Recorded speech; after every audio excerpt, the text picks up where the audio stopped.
has issued a special marine warning for Tampa Bay waters until 1:45 p.m. Eastern Daylight Time. What the hell? At 12:53 p.m. Eastern Daylight Time, a strong thunderstorm was located near Old Tampa Bay, moving northeast at 5 knots. Hazard, wind gusts 34 knots or greater. Source, radar.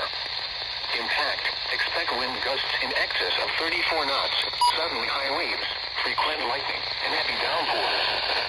Make sure all on board are wearing life jackets.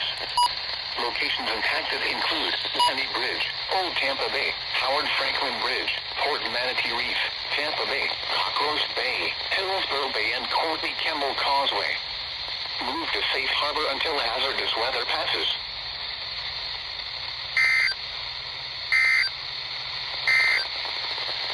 Your coastal... What the hell? Out of all things, a marine warning on freaking KHB32.